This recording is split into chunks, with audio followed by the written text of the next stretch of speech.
Hello everyone, my name is Harriet Faye Delfin, BSN 3, and today I will be sharing to you on how to remove medication from an ampule and from a vial.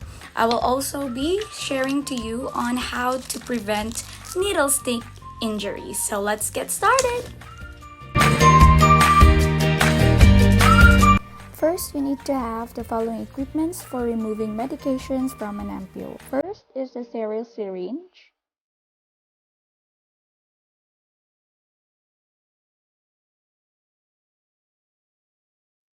Next, you need to have a sterile needle, or you can also use the filter straw needle.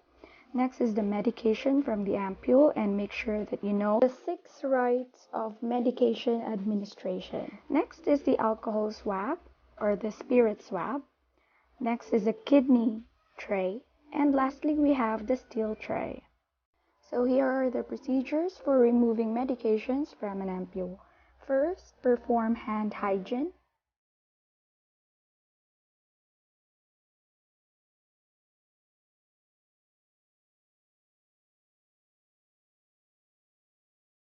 Next is check the ampule and make sure that it has no crack or any imperfections. And of course, you need to make sure that the solution is clear and there's no other particles floating in it. Then you need to make sure that all the liquid is down in the body of the bottle. To clear this, you can hold onto the ampule steadily and then gently tap or flick the ampule, and then you will see the solution will go down to the body of the ampule. You will also see a small dot in there, which indicates that that is the weakest part of the ampule.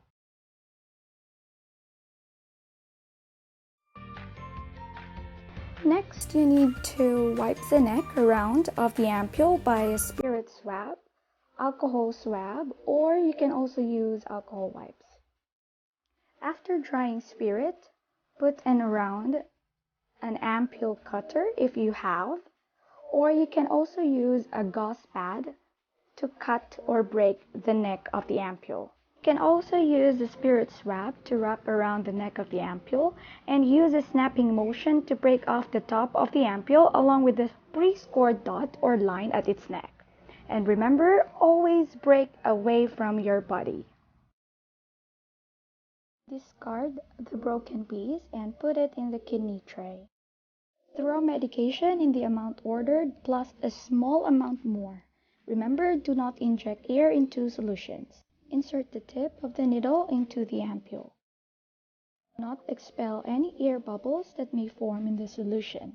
And wait until the needle has been withdrawn to tap the syringe and expel the air carefully.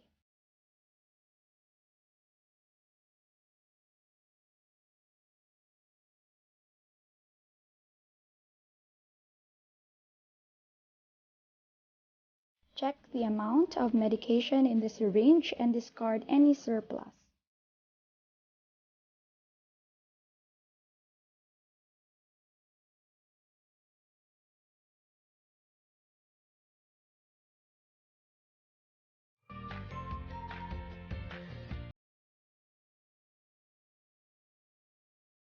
Cut to the syringe by serialized method and keep the syringe in safe and clean tray.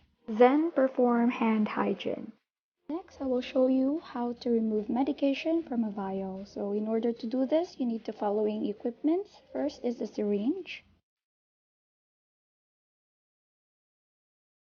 Then you will be needing the sterile needle. You can also use the filter needle for this. Next is the alcohol swab or the spirit swab, the kidney tray, and lastly you have the vial. And make sure that you know the 6 rights of medication administration.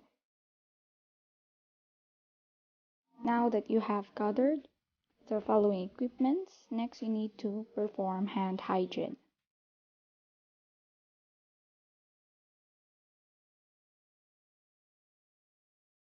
Change the needle of the syringe to a filter straw needle or a sterile needle.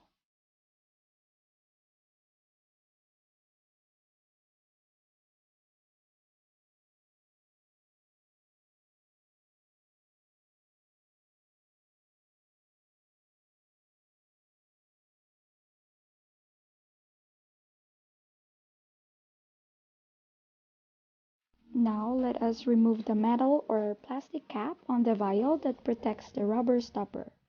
Then swab the rubber top with a spirit swab or alcohol swab. Remove the cap from the needle by pulling it straight off. Then draw back an amount of air into the syringe that is equal to the specific dose of medication to be withdrawn. For example, here is 1.5 cc. Then pierce the rubber stopper in the center with a needle tip and inject the measured air into the space above the solution. The vial may be positioned upright on a flat surface or inverted. Invert the vial and withdraw the needle tip slightly so that it is below the fluid level. Draw up the prescribed amount of medication while holding the syringe at eye level and vertically. If any bubbles accumulate in the syringe, tap the barrel of the syringe sharply and move the needle past the fluid into the air space to re-inject the air bubble into the vial.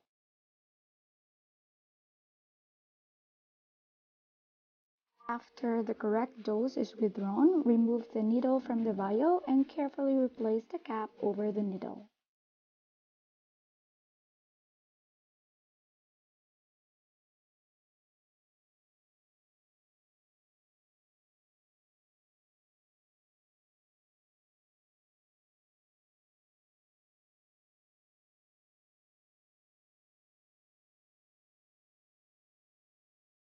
Lastly, do not forget to perform hand hygiene.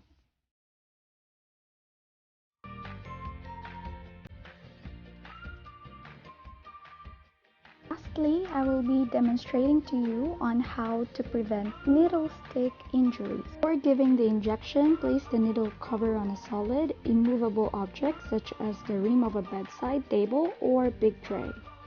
The open end of the cap should face the nurse and be within reach of the nurse's dominant or injection hand. For recapping, place the tip of the needle at the entrance of the cap. Then gently slide the needle into the needle cover. Once the needle is inside the cover, use the object's resistance to completely cover the needle. Lastly, dispose the needle. So that's the end of my return demonstration, and I want to thank Sir Raphael for helping us. Thank you so much, sir, and God bless.